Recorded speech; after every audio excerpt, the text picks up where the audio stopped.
ഈശോമിശിഹായ്ക്ക് സ്തുതിയായിരിക്കട്ടെ. നമുക്ക് നിമിഷം പ്രാർത്ഥിക്കാം.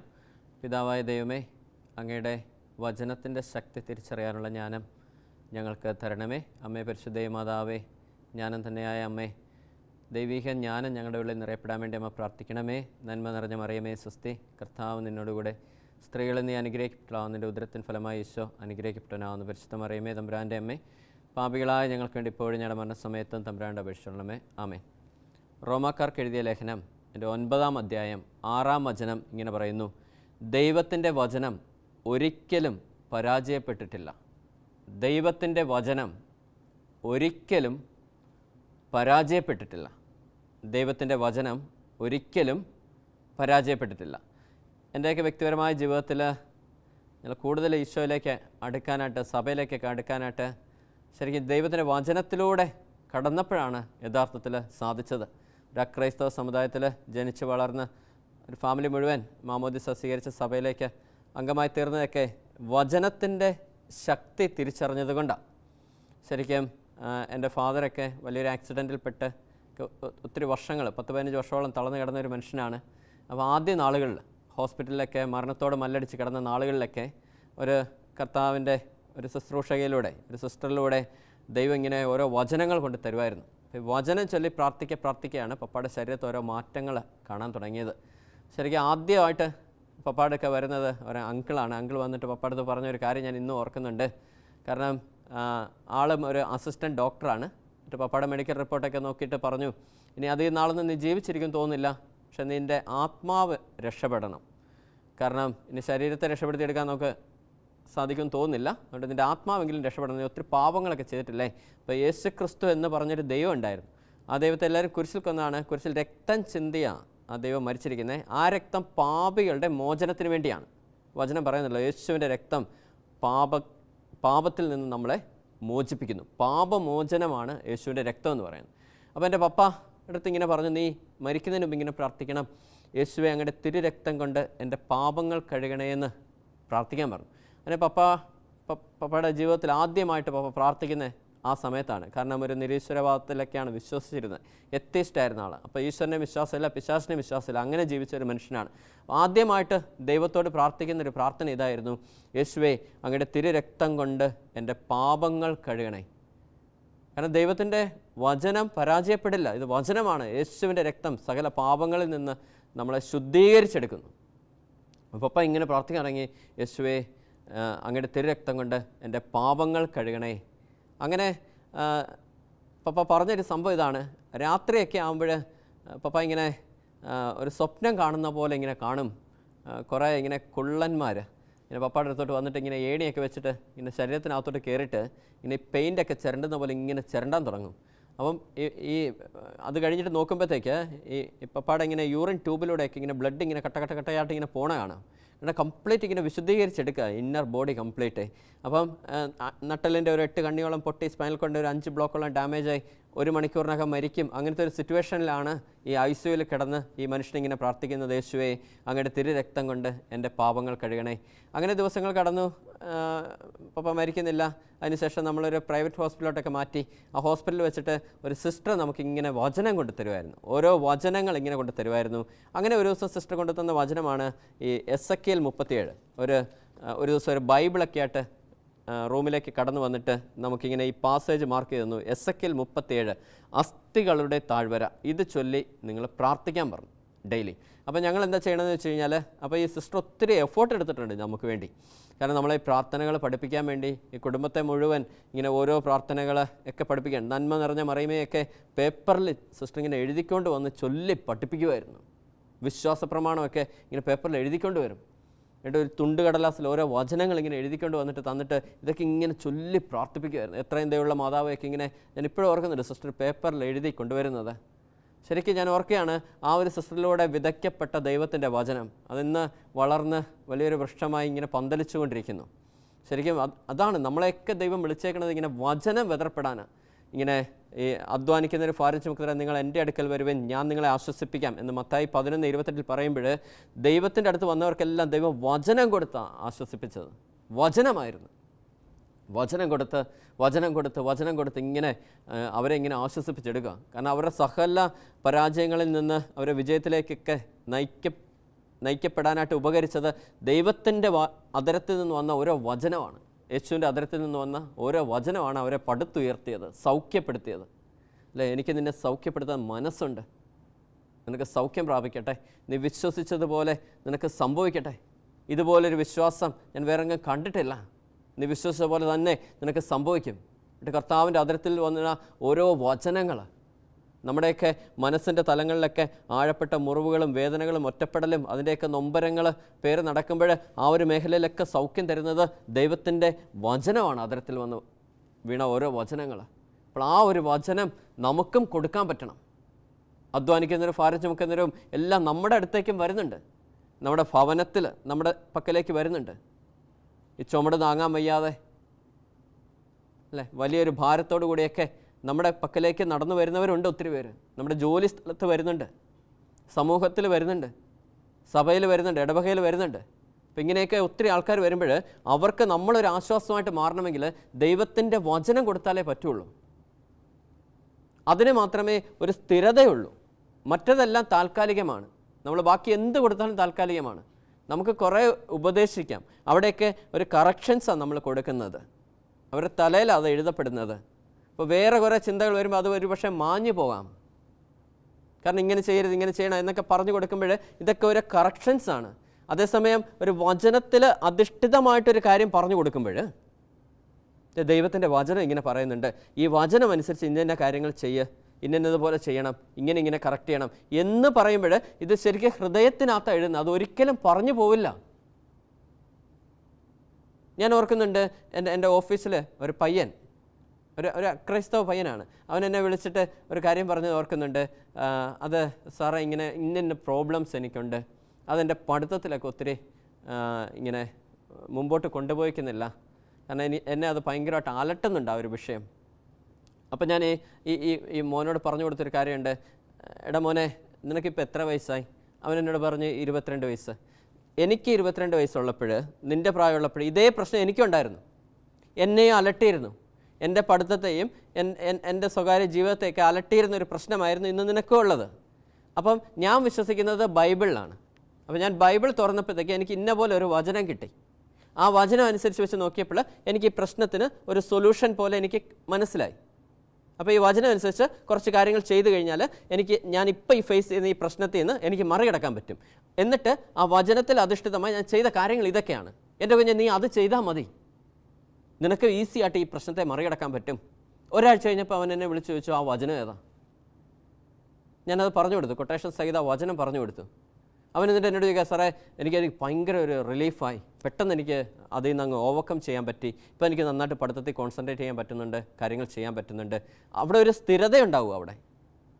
കാരണം ഒരു വചനത്തിൽ അധിഷ്ഠിതമായിട്ട് വേണം നമ്മളവരെ മാറ്റിയെടുക്കാനായിട്ട്. കാരണം അതാ പറയുന്നത്, ദൈവത്തിൻ്റെ വചനം ഒരിക്കലും പരാജയപ്പെട്ടിട്ടില്ല, അത് പരാജയപ്പെടില്ല. ആ വചനം ഏറ്റു ചൊല്ലെ ഇനി ആ വചനം അനുസരിച്ച് ജീവിക്കാനൊക്കെ തുടങ്ങുമ്പോൾ ഈ കൃപ ഒഴുകാൻ തുടങ്ങും. കാരണം വചനം അനുസരിച്ച് ജീവിക്കാൻ തുടങ്ങുമ്പോൾ കൃപ ഒഴുകാൻ തുടങ്ങും. നമ്മളൊക്കെ ഇങ്ങനെ ഡ്രൈവിംഗ് പഠിക്കുന്ന പോലെയാണ് ഓരോ വചനം നമ്മുടെ ജീവിതത്തിൽ പ്രാവർത്തികമാക്കിയെടുക്കേണ്ടത്. കാരണം നമ്മളിങ്ങനെ ഡ്രൈവിംഗ് സ്കൂളിൽ ചെന്ന് ചേർന്നു. ആദ്യമായിട്ട് ഡ്രൈവിംഗ് പഠിച്ചതെന്ന് നിങ്ങളൊന്ന് ഓർമ്മയിൽ കൊണ്ടുവന്നേ. നമ്മളിപ്പോൾ 1 കിലോമീറ്റർ ഓടിച്ചു കഴിഞ്ഞാൽ നമ്മൾ കറക്റ്റ് പറയും, ഇന്ന സ്ഥലത്ത് ഞാൻ ബ്രേക്ക് ചെയ്തു, ഇന്ന സ്ഥലത്ത് വണ്ടി നിന്നുപോയി, ഇന്ന സ്ഥലത്ത് ആശാൻ എന്നെ ചീത്ത പറഞ്ഞു, ഇതെല്ലാം നമ്മൾ കറക്റ്റ് പറയും, ശരിയല്ലേ? ഇനി നമ്മൾ ഓടിച്ചോടിച്ച് നമുക്ക് ലൈസൻസ് കിട്ടി, പിന്നെ വീണ്ടും വണ്ടി ഓടിച്ച് നല്ല എക്സ്പീരിയൻസ്ഡ് ആയിട്ട് ഒരു 5 വർഷം 10 വർഷമൊക്കെ നല്ല ഡ്രൈവിംഗ് എക്സ്പീരിയൻസ് ഉണ്ടെങ്കിൽ ഒരു 10-250 കിലോമീറ്റർ ഒറ്റ സ്ട്രെച്ചിൽ ഡ്രൈവ് ചെയ്തിട്ട് എന്നോട് ചോദിക്കുകയാണ്, എവിടെയൊക്കെ ചവിട്ടിയെന്ന് ചോദിച്ചാൽ എനിക്ക് അറിയത്തില്ല, പക്ഷേ ഞാൻ ചവിട്ടേണ്ടതെല്ലാം ഞാൻ ചവിട്ടിയിട്ടുണ്ട്. ഇനി എവിടെയൊക്കെ ഗിയർ ചേഞ്ച് ചെയ്തു എനിക്കറിയില്ല, ഞാൻ ഗിയർ ചേഞ്ച് ചെയ്യേണ്ടതെല്ലാം ഞാൻ ചെയ്തിട്ടുണ്ട്. എവിടെയൊക്കെ ഓൺ അടിച്ചു എനിക്കറിയില്ല, കാരണം ഞാൻ പോലും അറിയാതെ എൻ്റെ അബോധാവസ്ഥയിൽ ഈ സംഭവം ചെയ്യുവാണ്. എന്ന് വെച്ചാൽ എൻ്റെ ഉള്ളിൽ ഒരു സ്കില്ല് ഇങ്ങനെ ഡെവലപ്പ് ചെയ്ത് വരുവാണ്, ഡ്രൈവർ എന്ന് പറഞ്ഞ സ്കില്ല്. എന്നിട്ട് ആ സ്കില്ല് എനിക്ക് വേണ്ടി വർക്ക് ചെയ്യുവാണ്. മനസ്സിലാവുന്നുണ്ടോ? പിന്നെ ഞാൻ എഫേർട്ട് എടുക്കേണ്ട ആവശ്യമില്ല. ഇതുപോലാണ് ദൈവത്തിൻ്റെ വചനം നമ്മൾ പ്രാവർത്തികമാക്കുന്നത്. ഒരു വചനം ഇങ്ങോട്ട് കിട്ടിക്കഴിഞ്ഞാൽ ആ വചനം എന്താണ് നമ്മുടെ ജീവിതത്തിൽ പറയുന്നതെന്ന് മനസ്സിലാക്കിക്കൊണ്ട് നമ്മൾ പ്രാക്ടിക്കലി തന്നെ ഈ സാധനം ഡ്രൈവിംഗ് പഠിക്കണ പോലെ തന്നെ പ്രാക്ടിക്കലി തന്നെ ഈ സാധനം ഇങ്ങനെ നമ്മുടെ ജീവിതത്തിൽ പ്രാവർത്തികമാക്കി എടുക്കുമ്പോൾ അന്ന് വൈകിട്ട് നമ്മളോട് ചോദിച്ചാൽ ഈ വചനം അനുസരിച്ച് ജീവിക്കാൻ തുടങ്ങിയപ്പോൾ എന്തൊക്കെ ഡിഫിക്കൽട്ടി ഉണ്ടായി അത് കംപ്ലീറ്റ് നമ്മൾ പറയും. നാളെ വീണ്ടും ഇത് പ്രാക്ടീസ് ചെയ്യുക. അങ്ങനെ 2 ആഴ്ച 3 ആഴ്ച ഈ സംഭവം ഇട്ട് ഇങ്ങനെ മനസ്സിലിട്ട്, അല്ലേ, മനസ്സാണല്ലോ എല്ലാത്തിനും ഒരു തീരുമാനം എടുപ്പിക്കുന്ന ഒരു സംഭവം മനസ്സാണല്ലോ. മനസ്സിലിട്ട് നമ്മളൊരു തീരുമാനം എടുപ്പിച്ചിട്ട് നമ്മൾ പയ്യെ ഫിസിക്കലി ഈ സാധനം ഇങ്ങനെ ചെയ്ത് നമ്മുടെ ഉള്ളിൽ ആ വചനം ഒരു സ്കില്ലായിട്ട് മാറും. അവിടെയാണ് വചനം മാംസം ധരിക്കുക എന്ന് പറയുന്നത്, അല്ലേ? നമ്മളൊക്കെ ഇങ്ങനെ ധരിക്കപ്പെടാൻ വേണ്ടി ഒത്തിരി പ്രാർത്ഥിക്കുന്നുണ്ട്. അതിങ്ങനെ പ്രാക്ടിക്കലി ചെയ്യുമ്പോഴാണ് നമ്മുടെ ഉള്ളിൽ ഇങ്ങനെ ഈ വചനം മാംസം ധരിച്ച് വരുന്നത്. വന്ന് ദിവസങ്ങൾ, മാസങ്ങൾ ഒക്കെ കഴിയുമ്പോഴത്തേക്ക്, വർഷങ്ങളൊക്കെ കഴിയുമ്പോഴത്തേക്ക് ആ വചനം നമ്മുടെ ഉള്ളിൽ മാംസം ധരിച്ചിട്ട് ആ വചനം നമ്മുടെ ഉള്ളിൽ ഒരു പോസിബിലിറ്റി തുറക്കും, ഒരു സാധ്യത തുറക്കും. സാധ്യത തുറന്നിട്ട് ഒരു കൃപ നമ്മുടെ ഉള്ളിൽ നിന്ന് പുറത്തേക്ക് ഒഴുകാൻ തുടങ്ങും. അതാ പറയുന്നത്, എന്നിൽ വിശ്വസിക്കുന്ന ഹൃദയത്തിൽ നിന്ന് ജീവൻ്റെ അരുവി ഒഴുകും. അത് ആ ഒരു കൃപയുടെ ഒഴുക്കാണ്. അത് മറ്റുള്ളവർക്ക് വലിയൊരു നന്മയായിട്ട്, വിടുതലായിട്ട്, സ്വാന്തനമായിട്ട്, കരുതലായിട്ട്, സ്നേഹമായിട്ടൊക്കെ ഇവിടുന്ന് അങ്ങ് ഒഴുകാൻ തുടങ്ങും. ഇതാ പ്രോസസ്സ്. ഇങ്ങനെ വരണം നമുക്ക്. ഇങ്ങനെയാണ് നമ്മൾ വചനത്തെ പ്രാവർത്തികമാക്കി ജീവിതത്തിൽ അഡോപ്റ്റ് ചെയ്തെടുക്കേണ്ടത്. അങ്ങനെ അന്ന് ഈ ഹോസ്പിറ്റലിൽ കിടക്കുന്ന സമയത്ത് സിസ്റ്റർ കൊണ്ടു തന്ന ഒരു വചനഭാഗമാണ് ഈ അസ്ഥികളുടെ താഴ്വര. അപ്പം എന്നും ഞങ്ങളിങ്ങനെ ജപമാലയൊക്കെ ചൊല്ലിയിട്ട് ഉറങ്ങാൻ നേരത്ത് ഈ പപ്പാടെ തലയിൽ കൈവച്ചിട്ട് ഈ അസ്ഥികളുടെ താഴ്വര, ആ പാസേജ് മുഴുവൻ, അതായത് 37 മുതൽ ഏതാണ്ട് ഒരു 14 വരെയുള്ള വചനങ്ങൾ ഇങ്ങനെ ആവർത്തിച്ച് വായിച്ച് ഇങ്ങനെ പ്രാർത്ഥിക്കും. അപ്പോൾ അതിനകത്ത് ഇങ്ങനെ പറയുന്നുണ്ട്, കർത്താവിൻ്റെ കരം എൻ്റെ മേൽ വന്നു, അവിടുന്ന് തൻ്റെ ആത്മാവിനാൽ എന്നെ നയിച്ച് അസ്ഥികൾ നിറഞ്ഞ ഒരു താഴ്വരയിൽ കൊണ്ടു നിർത്തി. അവിടുന്ന് എന്നെ അവയ്ക്ക് ചുറ്റും നടത്തി. അവ വളരെയേറെ ഉണ്ടായിരുന്നു, അവ ഉണങ്ങി വരണ്ടിരുന്നു. ശരിക്കും നമ്മുടെയൊക്കെ ജീവിതം ഒരുപക്ഷെ ഇങ്ങനെയാണ്, ഇങ്ങനെ ഉണങ്ങി വരണ്ടതുപോലെയാണ്. കാരണം ഇത് നൂറ്റാണ്ടുകളായിട്ട് മരിച്ച്, അല്ലേ, അടക്കപ്പെട്ടവരുടെ അസ്ഥികൾ കൂട്ടിയിട്ടിരിക്കണ ഒരു താഴ്വര. അവിടെ ഇങ്ങനെ ഈ ഡ്രൈഡ് ബോൺസ് എന്നാണ് പറയുന്നത്, എന്ന് വെച്ചാൽ വരണ്ട് ഉണങ്ങിയ അസ്ഥികളാണ്. അതിൻ്റെ അടുത്തോട്ടാണ് ഈ പ്രവാചകൻ ആത്മാവിനാൽ നയിക്കപ്പെടുന്നത്. യഥാർത്ഥത്തിൽ നമ്മുടെയൊക്കെ ജീവിതമൊക്കെ ഏകദേശമൊക്കെ ഇതുപോലെയൊക്കെ തന്നെയാണ്. ഈ ഡ്രൈഡ് ബോൺസ് ആണ്, ഈ വരണ്ട അസ്ഥികൾ കണക്കാണ്. ഒരു സാധ്യതയും അവിടെ ഇല്ല, അല്ല, ഇത് എന്നെക്കൊണ്ട് പറ്റത്തില്ല, അങ്ങനെ ഒരു ചിന്തയാണ് നമുക്ക്. അല്ലെങ്കിൽ ഇനി ഈ കടബാധ്യതയിൽ നിന്ന് മോചനമില്ല, അല്ലെ ഇനി ഈ രോഗത്തിൽ നിന്നൊരു വിടുതലില്ല, അല്ലെ ഈ ഒരു പ്രശ്നത്തെ നമുക്ക് ഫേസ് ചെയ്യാൻ പറ്റത്തില്ല, അപ്പുറം കടക്കാൻ പറ്റത്തില്ല. അങ്ങനെയൊക്കെയുള്ള ഒരു ചിന്താഗതി, വരണ്ട ചിന്താഗതിയുടെ മുമ്പിലാണ് നമ്മൾ നിൽക്കുന്നത്. ഈ വരണ്ട അസ്ഥികളുടെ മുമ്പിൽ നിൽക്കുന്നത് പോലെ വരണ്ട ചിന്താഗതികളുടെ മുമ്പിൽ നമ്മളും നിൽക്കുക. അവിടെ പ്രവാചകനോട് പറയുന്നു, അവിടുന്ന് എന്നോട് ചോദിച്ചു, മനുഷ്യപുത്ര, ഈ അസ്ഥികൾക്ക് ജീവൻ ഉണ്ടാകുമോ? ഞാൻ പറഞ്ഞു, ദൈവമായ കർത്താവെ, അങ്ങേക്കറിയാമല്ലോ. അവിടുന്ന് എന്നോട് അരുൾ ചെയ്തു, ഈ അസ്ഥികളോട് നീ പ്രവചിക്കുക, വരണ്ട അസ്ഥികളെ കർത്താവിൻ്റെ വചനം ശ്രവിക്കുവിൻ. ഇന്ന് നമ്മളോടും പറയുന്നു, വരണ്ട ചിന്താഗതിയെ കർത്താവിൻ്റെ വചനം ശ്രവിക്കുവിൻ. കർത്താവിൻ്റെ വചനം പരാജയപ്പെടില്ല, അത് പരാജയപ്പെട്ടിട്ടില്ല. ആ പരാജയപ്പെടാത്ത വിജയത്തിലേക്ക് എത്തിക്കുന്ന ആ വചനം ശ്രവിക്കാനായിട്ട് നമ്മുടെയും ഈ വരണ്ട ചിന്താഗതിയോട് കർത്താവ് എന്ന് പറയുക, വരണ്ട അസ്ഥികളെ കർത്താവിൻ്റെ വചനം ശ്രവിക്കുവിൻ എന്ന് അവയോട് പറയുക. ദൈവമായ കർത്താവ് ഈ അസ്ഥികളുടെ അരുൾ ചെയ്തു, ഇതാ ഞാൻ നിങ്ങളിൽ പ്രാണൻ നിവേശിപ്പിക്കും, നിങ്ങൾ ജീവിക്കും, നിങ്ങളുടെ മേൽ നരമ്പുകൾ വെച്ച് പിടിപ്പിക്കും, മാംസം വളർത്തുകയും ചർമ്മം പൊതുകയും നിങ്ങളിൽ പ്രാണൻ നിവേശിപ്പിക്കുകയും ചെയ്യും. നിങ്ങൾ ജീവൻ പ്രാപിക്കും, ഞാനാണ് കർത്താവെന്ന് അപ്പോൾ നിങ്ങൾ അറിയും. കാരണം അവിടെ വെച്ചിട്ടാണ് നമ്മൾ ദൈവത്തെ യഥാർത്ഥത്തിൽ തിരിച്ചറിയുന്നത്. കാരണം നമ്മൾ എവിടെ ഫുൾ സ്റ്റോപ്പ് ഇടുന്നോ അവിടുന്ന് ദൈവം പ്രവർത്തിക്കാൻ തുടങ്ങും. ഞാൻ എൻ്റെ ബുദ്ധിയിൽ കിടന്ന് ഓടിയിട്ട് നമ്മൾ എവിടെ ഫുൾ സ്റ്റോപ്പ് ഇടുന്നോ അവിടുന്ന് ദൈവം പ്രവർത്തിക്കാൻ തുടങ്ങും. ഒരു സറണ്ടർ ദൈവം നമ്മളിൽ നിന്ന് ആവശ്യപ്പെടുന്നുണ്ട്. ആ സറണ്ടറിങ് വന്നു കഴിയുമ്പോഴത്തേക്ക് അവിടുന്ന് പതുക്കെ ദൈവം നമ്മളിലൂടെ പ്രവർത്തിക്കാൻ തുടങ്ങും. എന്നോട് കൽപ്പിച്ചതുപോലെ ഞാൻ പ്രവചിച്ചപ്പോൾ ഒരു ശബ്ദമുണ്ടായി, ഒരു കിരികിരാ ശബ്ദം. വേർപെട്ടു പോയ അസ്ഥിയെല്ലാം കൂടിച്ചേർന്നു. എൻ്റെ പപ്പായുടെ ഈ നട്ടലിൻ്റെ 8 കണ്ണിയോളം പൊട്ടിയതാണ്.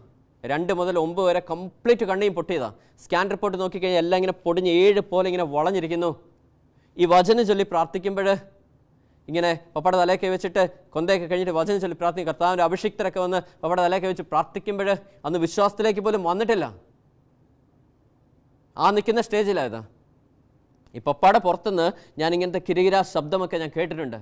വിറകമ്പൊക്കെ ഒട്ടിക്കുന്ന പോലെയോ കല്ലുകളൊക്കെ കൂട്ടിയിടിക്കുന്ന പോലെയൊക്കെയോ ഒരു കിരികിരാ ശബ്ദങ്ങൾ എൻ്റെ പപ്പയുടെ പുറത്തുനിന്ന് എനിക്ക് എപ്പോഴും കേൾക്കാം. ഇങ്ങനെ ഈ ഉണങ്ങിയ വിറകൊക്കെ ഇങ്ങനെ വളച്ചൊട്ടിച്ചാൽ എങ്ങനെയാണ് ഒച്ച കേൾക്കണത്, അതുപോലെ ശബ്ദം എൻ്റെ പപ്പയുടെ പുറത്തുനിന്ന് ഞാൻ കേട്ടിട്ടുണ്ട്. ഞാനൊക്കെ ഞെട്ടിയിട്ടുണ്ട്, ഇതെന്താ ശബ്ദം കേൾക്കുന്നത്? എസെക്കിയേൽ 37:7 എന്നോട് കൽപ്പിച്ചതുപോലെ ഞാൻ പ്രവചിച്ചപ്പോൾ ഒരു ശബ്ദമുണ്ടായി, ഒരു കിരികിരാ ശബ്ദം, റാറ്റ്ലിംഗ് സൗണ്ട് എന്നാണ് ഇംഗ്ലീഷ് ബൈബിളിൽ പറഞ്ഞിരിക്കുന്നത്. Rattling sound. വേർപെട്ടു പോയ അസ്ഥിയെല്ലാം കൂടിച്ചേർന്നു.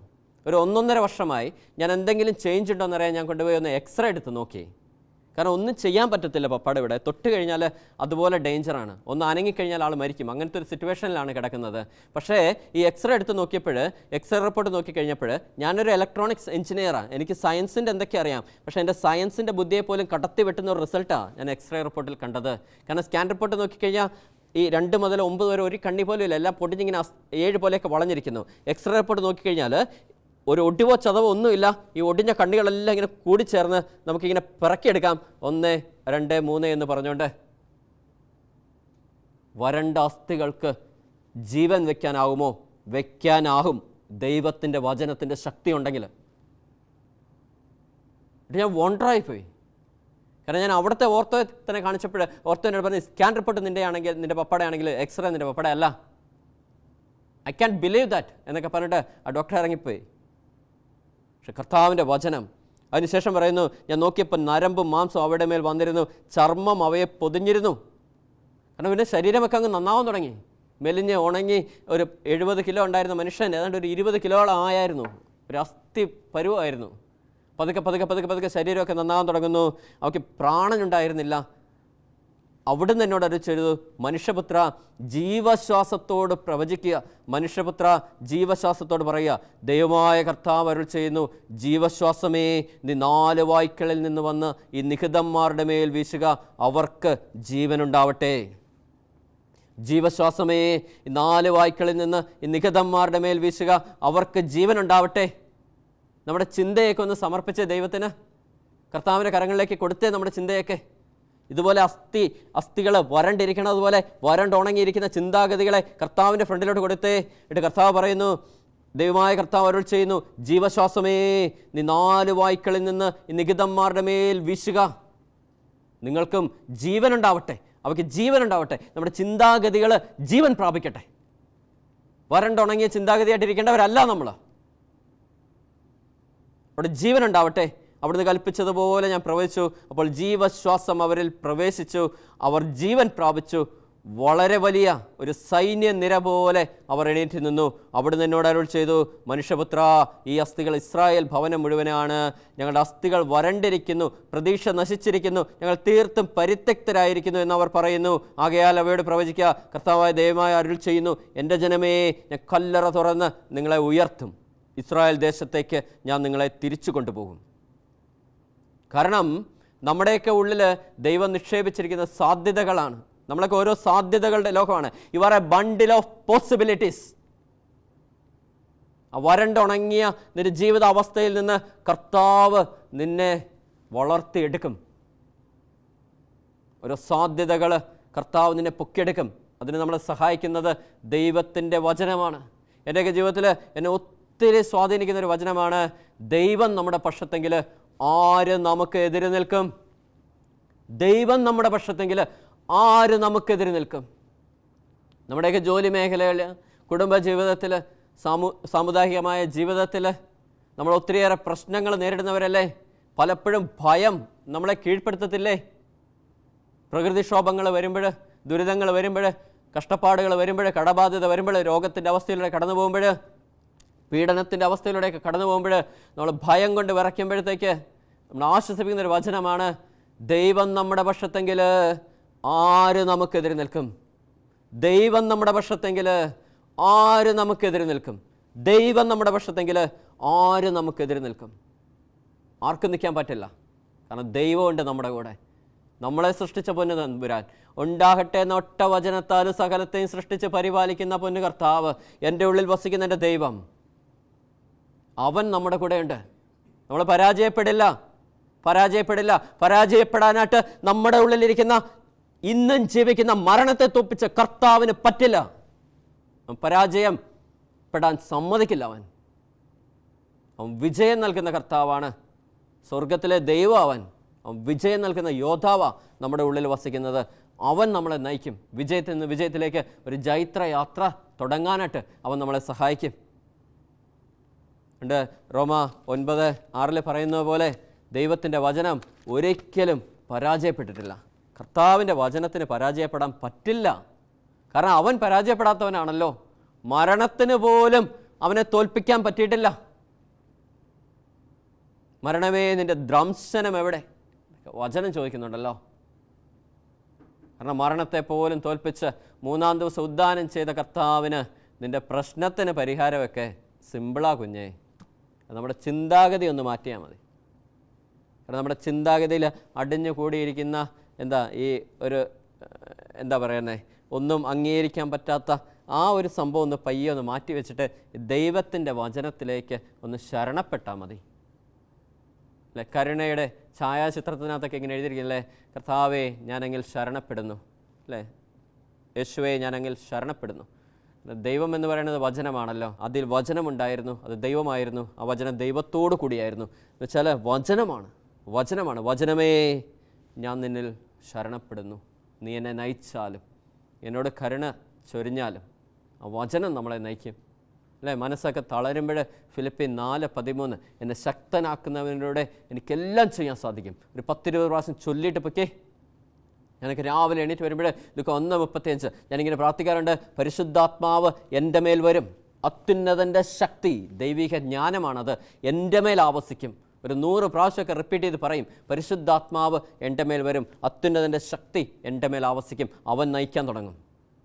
അന്നത്തെ ദിവസം മുഴുവൻ അവൻ നയിക്കും. ആത്മാവ് നമ്മളെ നയിക്കും, ജ്ഞാനം നമ്മളെ നയിക്കും. നമ്മുടെ തീരുമാനങ്ങൾ തെറ്റില്ല. കാരണം തീരുമാനങ്ങൾ എടുക്കാനായിട്ട് ഈ ദൈവിക ജ്ഞാനം വചനത്തിലൂടെ ഇങ്ങനെ അഴിച്ചു തരാൻ തുടങ്ങും. അപ്പം അങ്ങനെ ഒരു വചനത്തിൽ അധിഷ്ഠിതമായ പ്രാക്ടിക്കലി വചനം ജീവിക്കുന്ന ഓരോ വ്യക്തിത്വങ്ങളായി നമ്മൾ മാറണം. അങ്ങനെ മാറുമ്പോൾ ആ വചനം, ആ ജീവിതം നമ്മുടെ ഉള്ളിൽ ഓരോ സ്കില്ലുകൾ ഇങ്ങനെ ഡെവലപ്പ് ചെയ്ത് തരും. ആ സ്കില്ലുകളാണ് പിന്നെ നമ്മളെ നയിക്കപ്പെടുന്നത്. ശരിക്കും നമ്മുടെ കൃപ എന്ന് പറയുന്നത് ആ സ്കില്ലാണ്. അവിടുന്നാണ് ഒഴുകുന്നത് എല്ലാ കാര്യവും. കുടുംബം നോക്കാൻ പറ്റുന്നത്, ജോലി ചെയ്യാൻ പറ്റുന്നത്, ശുശ്രൂഷ ചെയ്യാൻ പറ്റുന്നത് എല്ലാം കൃപയാണ്. ആ കൃപ നിറയുന്നത് കർത്താവിൻ്റെ വചനത്തിലൂടെയാണ്. അതുകൊണ്ട് അധ്വാനിക്കുന്നവരും ഭാരം ചുമക്കുന്നവരായ നിങ്ങൾ എൻ്റെ അടുക്കൽ വരുവിൻ, ഞാൻ നിങ്ങളെ ആശ്വസിപ്പിക്കാം എന്ന് പറഞ്ഞ യേശു തമ്പുരാൻ ഇന്ന് നമ്മളെയും ആ ഉത്തരവാദിത്വം ഏൽപ്പിച്ചേക്കുക. എൻ്റെ കുഞ്ഞെ, അധ്വാനിക്കുന്നവരും ഭാരം ചുമക്കുന്നവരുമായ അനേക ജനതകളെ ഞാൻ നിൻ്റെ അടുക്കൽ അയക്കും. എസെക്കിയേൽ പ്രവാചകനോട് പറഞ്ഞ പോലെ നീ ജീവശ്വാസത്തോട് പറയണം, ജീവശ്വാസമേ ഈ നിഗതന്മാരുടെ മേൽ വീശുക, ഇവർക്ക് ജീവനുണ്ടാവട്ടെ, ഇവർ ആശ്വസിപ്പിക്കപ്പെടട്ടെ, ഇവരുടെ ഭാരം ലഘൂകരിക്കപ്പെടട്ടെ, ഇവരുടെ അധ്വാനം ലഘൂകരിക്കപ്പെടട്ടെ. കർത്താവേ, ഇവരുടെ അധ്വാനത്തിനൊരു ഉത്തരം ഇവർക്ക് ലഭിക്കട്ടെ. അങ്ങനെ ഒരു ശുശ്രൂഷ നമ്മളോട് ചെയ്യാനായിട്ട് കർത്താവ് ആഗ്രഹിക്കുന്നു. അതിലേക്ക് ഒരു വചനത്തിൽ അധിഷ്ഠിതമായ ഒരു ജീവിതം നമുക്ക് തുടങ്ങേണ്ടിയിരിക്കുന്നു. ആ വചനം ഒന്നുകൂടെ നമ്മുടെ മനസ്സിൽ കൊണ്ടുവരാം. റോമ 9:6 ദൈവത്തിൻ്റെ വചനം ഒരിക്കലും പരാജയപ്പെട്ടിട്ടില്ല. ദൈവത്തിൻ്റെ വചനം ഒരിക്കലും പരാജയപ്പെട്ടിട്ടില്ല. റോമ 8:31 പറയുന്നു, ഇതേക്കുറിച്ച് നാം എന്താണ് പറയേണ്ടത്? ദൈവം നമ്മുടെ പക്ഷത്തെങ്കിൽ ആര് നമുക്കെതിരെ നിൽക്കും? ദൈവം നമ്മുടെ പക്ഷത്തെങ്കിൽ ആര് നമുക്കെതിരെ നിൽക്കും? ദൈവം തിരഞ്ഞെടുത്തവരുടെ മേൽ ആര് കുറ്റം ആരോപിക്കും? കർത്താവ് വലിയൊരു ശുശ്രൂഷ നമ്മളോട് തുറക്കട്ടെ. പിതാവായ ദൈവം അതിനുള്ള കൃപ നമുക്ക് ചൊരിയട്ടെ. പുത്രനായ യേശുവിൻ്റെ കുരിശുമരണത്തിൻ്റെ യോഗ്യതയിൽ ആ കൃപ നിറയട്ടെ. പരിശുദ്ധാത്മാവ് നമ്മളെ നയിക്കട്ടെ. പരിശുദ്ധ അമ്മ നമുക്ക് വഴികാട്ടിയായിരിക്കട്ടെ. അമ്മയുടെ വിമല ഹൃദയത്തിന് നമ്മളെ പൂർണ്ണമായി സമർപ്പിക്കാം. വചനം ജീവിക്കാനുള്ള വലിയൊരു ആഗ്രഹത്തെ നമുക്ക് പരിശുദ്ധ അമ്മയുടെ കയ്യിലേക്ക് കൊടുക്കാം. അമ്മ നമ്മളെ നയിക്കട്ടെ. ആമേൻ.